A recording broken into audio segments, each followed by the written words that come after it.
Hey y'all, Seth Bradley here. Thank you so much for tuning in and spending your valuable time learning with us. Absolutely appreciate each and every one of you.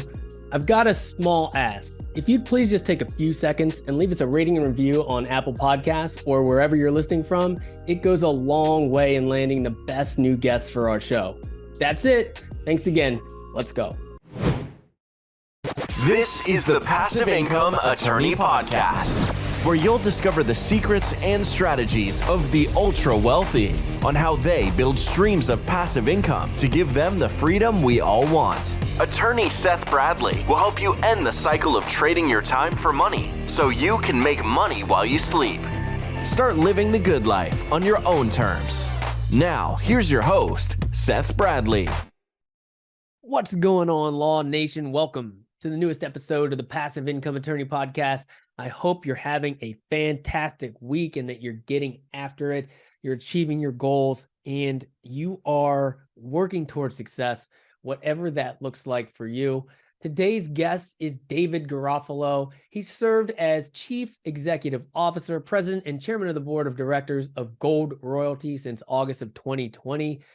He's got over 30 years of experience in the natural resources sector, and he is an expert among experts. And you'll see in this interview that, man, he knows his stuff. We're going to take a deep dive into precious metals and how you can get started investing in such. All right, folks, without further ado, let's jump in. David, what's going on, brother? Welcome to the show. Thanks for having me on, Seth. I'm delighted to be here. Absolutely, man. Absolutely. We're going to get into a lot of interesting things today. But first, let's jump into a little bit about your story, your background. Take it back as far as you'd like. Well, I'm a mining guy. I've been in the mining business for close to 35 years, developing and operating mines, both in the precious metal universe, but also base metals.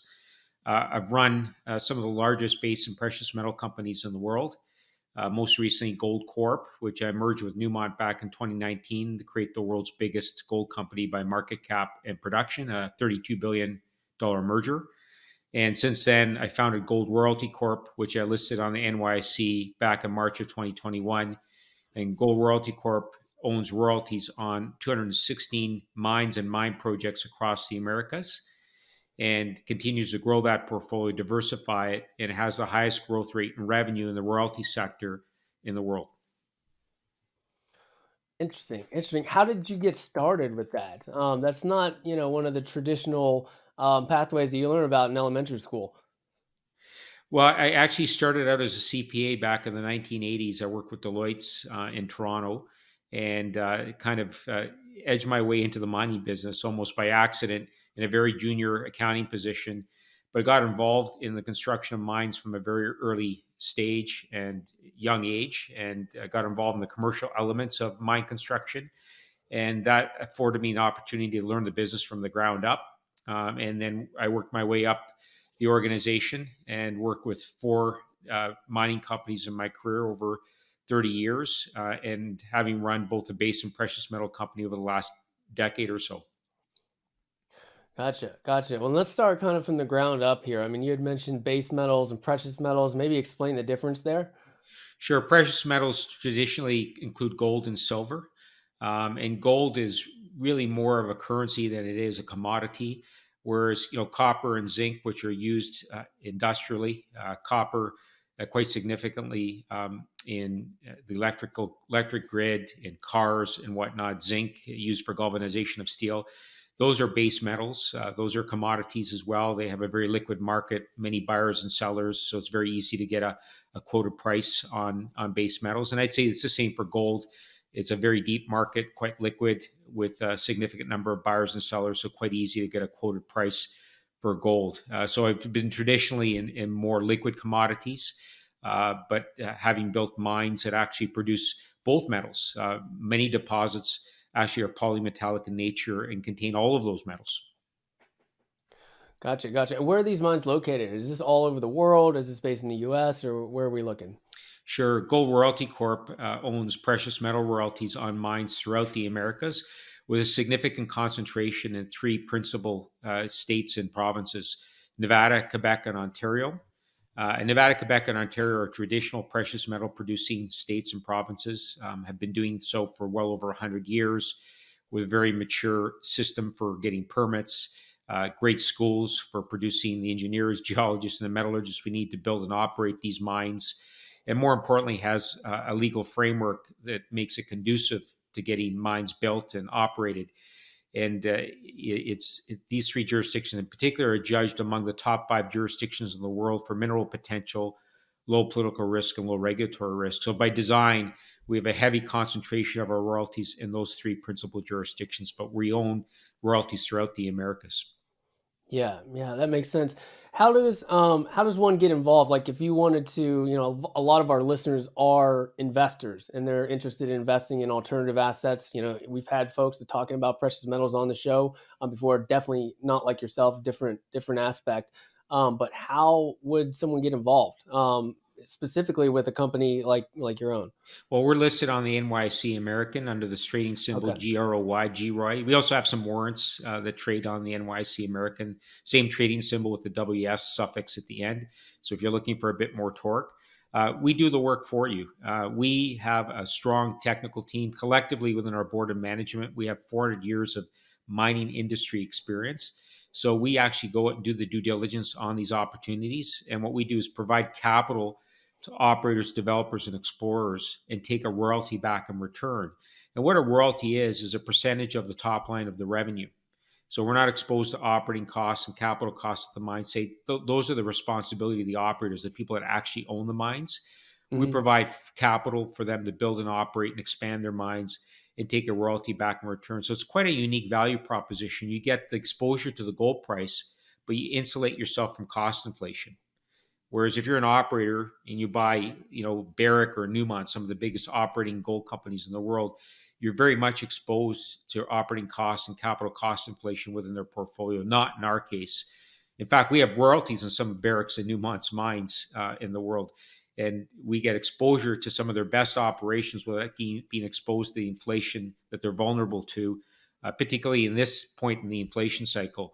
And so it's really the optimum way to play the gold price. It gives you the full upside to the gold price without having to worry about what inflation does to the operating costs and the margins at the mine site. Yeah, yeah. Now, are these mine operators, are they the people that actually own the mines?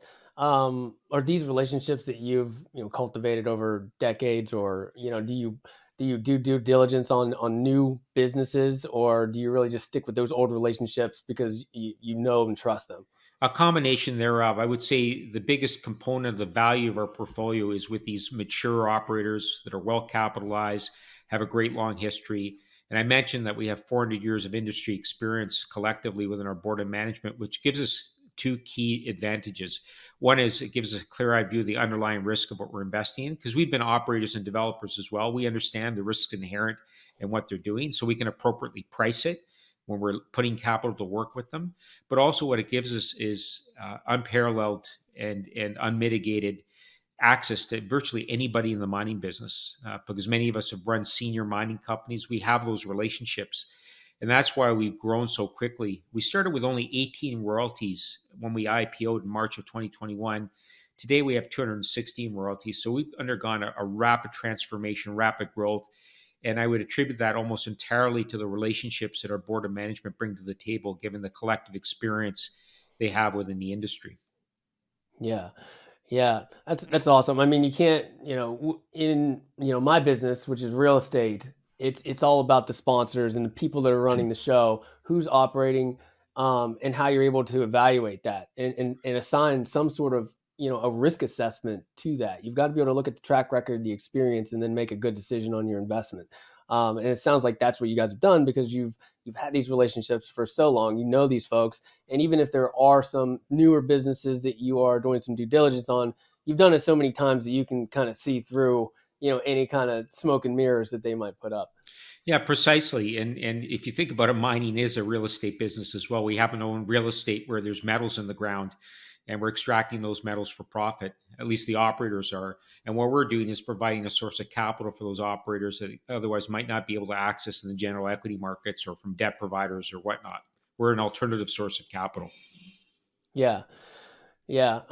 So you're publicly traded, right? Are there any other kind of private funds or anything that you guys do, or is it really all into this one venture at this point? We're very much focused on this, and there's lots of room for growth. The industry is underinvested in exploration and development over the last decade or so. In fact, gold reserves in the ground are down 40% from their peak because of the lack of reinvestment in exploration and mine development. That's become an existential risk for the industry. So they're starting to turn their minds to replacing their depleted reserves. They need capital from us to help them do that. So this is a fortuitous time for us to found this company, create it, recognizing that we are in an inflation cycle that's likely to be quite deeply entrenched for many years to come. We think this is the ideal vehicle to participate in the gold price rally, which we think is inevitable given the inflation we're experiencing now. So maybe dive into that a little bit deeper, as far as tying the inflation to the types of metals that you guys are mining. What is that relationship, and why are you bullish on it? Yeah, for sure. I mean, if you look at the inflation cycle we're experiencing now, there's striking parallels between today and where we were back in the 1970s when we had the last big inflation cycle. We started the 1970s with the US dollar being decoupled from the gold standard. And I would say we had a similar phenomenon after the great financial crisis. Currencies globally became unmoored from any kind of intrinsic value. There was a massive expansion of money supply to deal with what was effectively a war, a financial war. There was a collapse of the financial system. So they were almost literally dropping money from helicopters and continued to do so unabated for a dozen or years or more. We also had an oil embargo back in the 1970s. Today, we have a self imposed energy embargo. We're not buying Russian products. We had a war back in the 1970s in Vietnam. That's one of the reasons that the US dollar was decoupled from the gold standard. Nixon needed to print money to finance that war. We have a war in Europe today as well. Striking parallels between that cycle and this. We had supply chain disruptions because of the oil embargo in the 70s. We have supply chain disruptions today because of the energy embargo and also because of the COVID crisis. So a lot of parallels, but I'd say the big striking difference between the last inflation cycle and this one is the amount of debt that we have globally. Back then, debt to GDP was only 100%. Today, it's 350%. So 3.5 times the amount of debt per capita. So back in the 70s, when Paul Volcker came in to run the Federal Reserve, he had a lot more latitude to raise interest rates to tame inflation. Today, there's very limited scope for central banks to do that because it would bankrupt governments. US debt service, for example, in the last 18 months has more than doubled to over $1 trillion a year. That's one out of every $7 of tax revenue generated by the federal government in the US. If the interest rate went up another couple hundred basis points, that would double again. It's unsustainable. And so there's very limited scope for really central banks to really deal with inflation seriously. They're not going to raise interest rates above the headline inflation number. That's necessarily what you have to do to tame inflation. So when you look at the fact that money supply is likely to continue to expand, interest rates will continue to dive deeper and deeper into negative territory on a real basis. That's hugely bullish for gold. Gold prices and real interest rates have a strong negative correlation. And as real interest rates go down, the gold price goes up. It's an indicator of inflation because as interest rates go down on a real basis, it inflames inflation. And gold is the one currency you can't print. Every other currency is being printed with reckless abandon. There's a very finite quantity of gold on the Earth's surface. It's very difficult to produce, so we can't manipulate the supply like fiat currencies are being manipulated. And that's why, in an insidious environment that inflation engenders, you want to be in gold to protect your savings. Makes sense. Makes sense. And what are some of the other ways that people can invest in gold if they want some exposure to gold? I mean, your company is publicly traded. You can buy stocks in that, which is directly tied to gold price to a certain extent. Are there other ways to invest in gold if you wanted to hedge your bets here? Well, you can buy the physical quite readily. You could buy coins, you could buy bars, go to a bank with your driver's license. You have to store it, obviously. You can buy a physically backed ETF. For example, on the NYC, there's a physically backed ETF called the GLD. That's a trading symbol, and that's backed physically by gold held at the Bank of New York in a vault. So you have the security of that, and that's maybe a slightly more efficient way to own physical gold than buying it yourself and finding a place to store it. But when you buy physical gold, and I have a percentage of my own portfolio in physical gold. I believe in it. But the problem is that physical gold doesn't grow. And by buying a mining equity, for example, like Gold Royalty Corp, you get the benefit of the exploration upside that our operating partners deliver. So when they're drilling out their deposits, they grow the amount of reserves in the ground, and we get exposure to that without actually having to contribute to their exploration budgets. We own our royalties outright. We never have to put another dime into them. So as our operating partners, the guys that actually own the mines, explore and optimize their deposits and grow them geologically, we get the benefit of that upside without having to pay for it. That's the difference between owning a royalty company and owning the physical gold. You get that upside in exploration, but again, you're protected from inflation. So you could buy an operating company like Newmont, which is the biggest in the world. It's very liquid, but what it has, as I said earlier on, is inflation risk. They have operating costs they have to manage. They have capital expenditures they have to manage, and they're inflating at double-digit rates. We have no inflation in our business. We have 8 full-time employees. We have virtually no G&A, and every dollar of revenue growth, and we have 60% compounded annual growth in our revenue per year, falls right to the bottom line because we don't have variable costs. And that's the beauty of our model. It's all of the upside from the gold price, all the upside from the exploration of our operating partners with none of the inflation risk. Attorneys, doctors, passive income seekers, I'm talking to you. I remember investing in my first passive real estate deal, the anxiety, the uncertainty of what I didn't know, and what I had never done before. It was a lot of money being wired to someone I barely knew. Now, it all worked out, but that's not always the case. I would have never invested in that same deal today, now that I have the knowledge and the confidence to know how to invest intelligently. And now with a combination of uncertainty and a flood of newbie sponsors in the market, how do you find the true experts that will perform and make your investment successful? For those of you out there looking to learn how to invest passively in syndications, we've been behind the scenes working on something very special. You don't have time to go through a 6-month course or to try to make a program designed for deal sponsors work for you. You want to be a passive investor. Focus on your career and your family, but add cash flowing, appreciating commercial real estate investments to your portfolio so you can practice when you want to and not because you have to. We've built a powerful passive investor program designed to teach you everything you need to know, but nothing that you don't. It's a 4-week program, but if you really want to make moves, it can be completed in just a few days with ongoing support as you make your investment decisions. Passive Income Pro is enrolling now with a very limited number of seats for each cohort, so you can get the hands-on attention that you need. Go to passiveincomepro.io to learn more.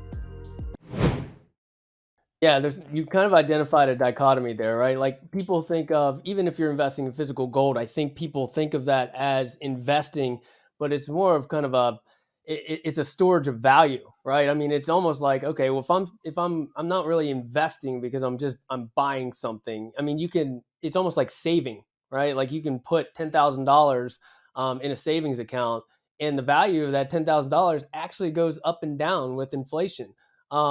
Similar to physical gold, as opposed to investing in a company that spits off dividends and it still has exposure to the physical gold price is actually more akin to an investment.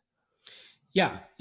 So it's there to protect your capital. And if you have a view on the commodity, as I articulated a little earlier on, you'll benefit from the upside that comes from that. It's a very cyclical business.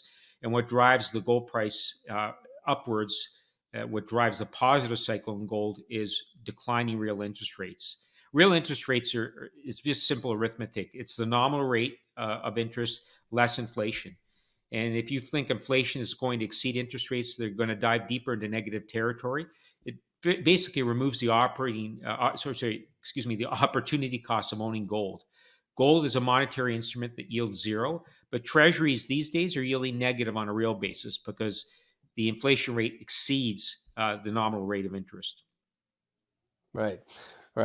I think people might be thinking, what are the risks here? The first thing that comes to my mind are, especially nowadays, the way that everything is nowadays, everything's out there and people are largely concerned about environment. When they hear mining, I'm from West Virginia, so we're used to mining coal. We don't even do it anymore. People don't realize that you can't even do it anymore.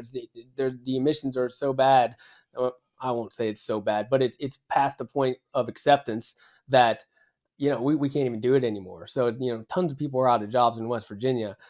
Similarly, when you think of mining, you think of bad for the environment. How are you kind of dealing with that and kind of that voice that's out there? Well, one of the mines that I built when I was running Gold Corp was the first zero emission mine ever. It was an all electric underground mine, electric equipment. And so we drove emissions down to zero. We've driven down our water consumption down significantly as well. So the carbon footprint and the water footprint of new operations has declined dramatically. Mine operators, particularly the larger capitalized ones, are very, very responsible operators. Coal, its end use is a very significant source of carbon emission. That's certainly not the case with gold or copper. Right. In the case of copper, for example, it's used in electric vehicles. Electric vehicles have 3 times the amount of copper that a traditional internal combustion engine do. So we need metals in order to decarbonize our economy, particularly copper, lithium, and so on. And I would say gold, while it doesn't have the industrial utility that copper does, is very, very important because a means of trading currency is extremely important to society. And that's what gold Yeah. provides. Gotcha. So, do you see any governmental risk as far as even in the U.S. or Canada? You had mentioned Canada as well. Are you seeing any sort of governmental risk there? No, I would say that in the jurisdictions that we own, the vast majority of our royalties by value and number, these are jurisdictions that are used to having mining. They're fundamental to their economies. And that's why the legal framework, the permitting framework is so rational, predictable. And that's why we like to be in those jurisdictions. So we have that kind of predictability in our revenue and our returns that may be absent in the developing economy where they don't have the legal framework or the permitting framework required to get new mine operations up and running. Yeah, yeah, and there's probably some specific state governments that don't love it, right? Like I don't know, but I would guess California. I live in California now. We don't like anything like that. So you stay away from places like that. I assume. Yeah, look, I would say that there's a bit of a dichotomy there in that, California is driving some of the most stringent decarbonization standards, with electrical vehicle fleets and the like.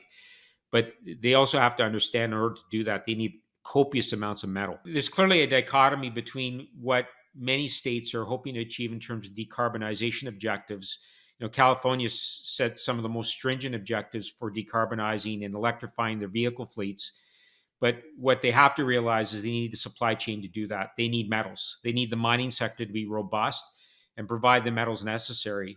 I think, as I mentioned earlier on, the average electric vehicle uses 3 times the amount of copper that an internal combustion engine uses. That's about 500 or 600 pounds of copper per vehicle because of the electrical grid within those electric vehicles. It's a lot of copper consumption. So we need a mining industry to be robust. We need new mines to be developed. It's hard for me to imagine where all of this additional copper is going to come from to decarbonize the world's vehicle fleets and to electrify our economies to the extent required to really drive down our carbon emissions. There just isn't enough development and exploration being done. And in fact, from discovery to first production in any mine, whether it's precious metal or base metal, typically is 15 to 20 years. It's a very long lead time. It's very capital intensive, very high barriers of entry into the industry. So it's hard to imagine where all of this copper and really metal supply generally is going to come from to decarbonize the global economy. We need mining to be successful in order to do that. Right, right. There's a push shove, right? And just look. I mean, all over the world, but just looking at California, I think they're expecting other states to deal with the mining and deal with those, and then they're going to benefit from it. I think that's what they're trying to do. I don't know if it's going to work out for them or not. Yeah, I mean, fortunately for them, the mining practices globally, particularly among the largest cap companies in the world, is second to none. It's never been better in terms of decarbonizing the footprint at the mine site and also electrifying fleets and drawing down water consumption. So mining operators, particularly the larger cap ones, the ones that have the financial wherewithal and technical capacity to do so, are really doing an exceptional job of reducing the footprint, environmental footprint of mines. Makes sense. Makes sense. So just looking at it, I'm looking at it from a listener and investor perspective. I guess maybe just dive in a little bit more as far as where you see it long term. Why is gold? I know we talked about it a little bit, but more so, why is gold, a worthwhile and a investment for savvy investors? I mean, with all the things that are going on in the short term and also in the long term. I know we're talking about inflation and all that because that's the hot topic right now, but let's say 5, 10, 15 years from now, why is gold still going to be there? Why is it still going to be significant? Well, first off, it's extremely scarce. There's a very small amount of gold on the Earth's surface. It's about 200,000 metric tons. And to give you a visual of what that looks like, it's basically one Olympic-sized swimming pool. It's tiny. That's all the gold that's been mined since the beginning of time. And it's sitting in central bank Wow. vaults, it's sitting around people's fingers and wrists and necks and whatnot. So it's a very finite quantity. And we're only adding as an industry about 2% to global supply per year because the industry is capital constrained. It's constrained from the standpoint of underinvestment and exploration. We just haven't been replacing the reserves we've been depleting as an industry. And as a result, reserves in the ground are down 40% from their peak about a dozen years ago.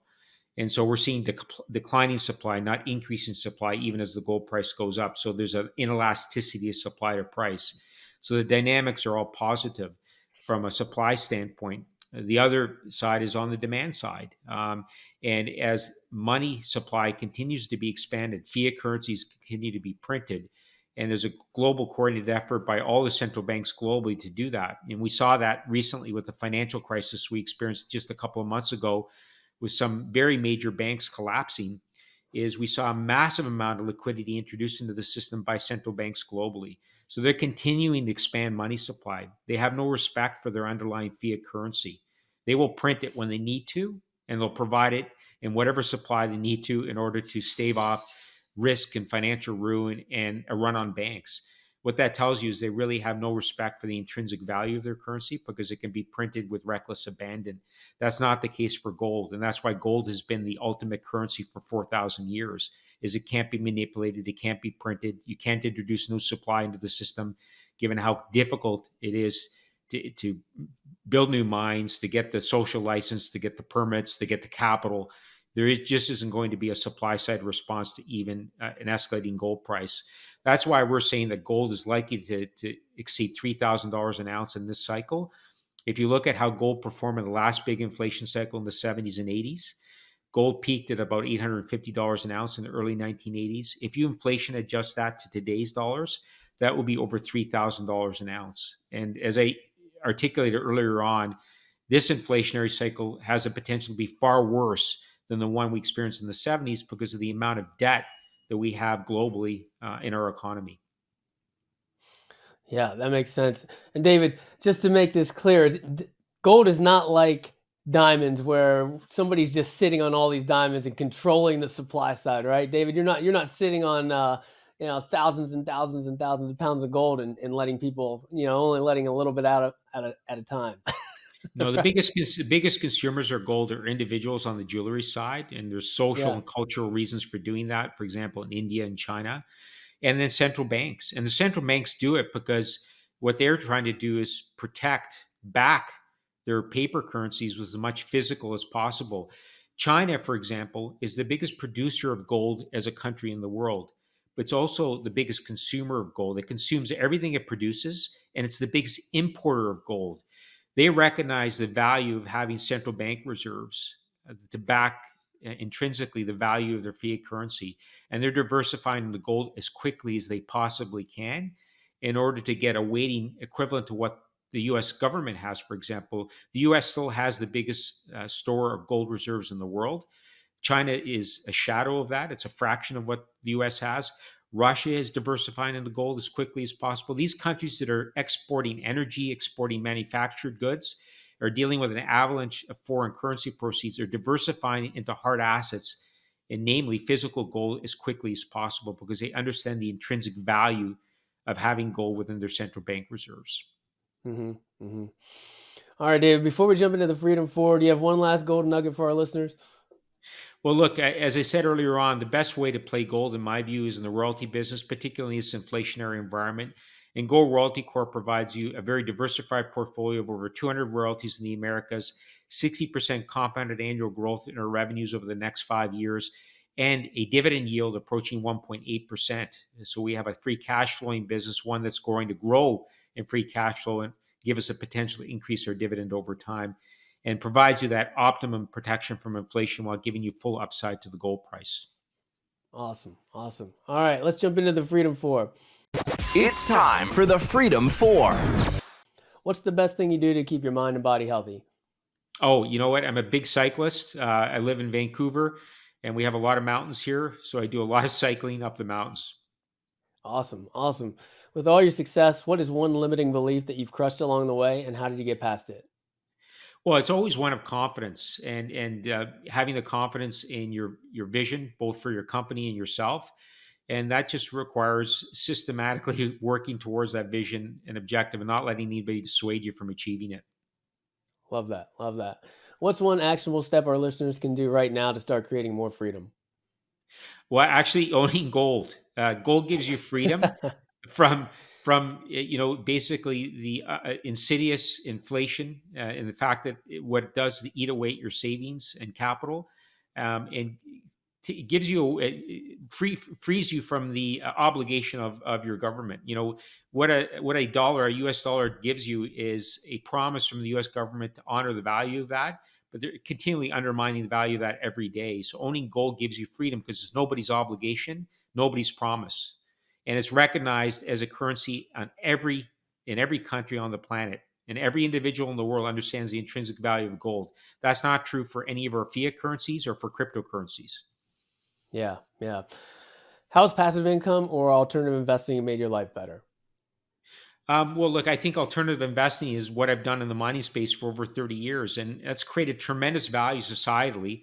Virtually every mine that we built has provided opportunities for communities in some of the most remote areas of the world where there was very little economic activity, and there's tremendous societal benefit from producing metals. In the case of base metals, it has incredible industrial application, particularly for decarbonizing our economy. And precious metals has always provided us the ability to be able to trade. And that's really what creates a society, the ability to trade with each other.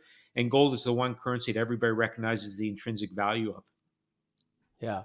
Yeah. All right, David, this has been incredible, man. Like I learned so much about something I don't know a ton about, and you are a true expert. I mean, wow, that was Thank awesome, you. man.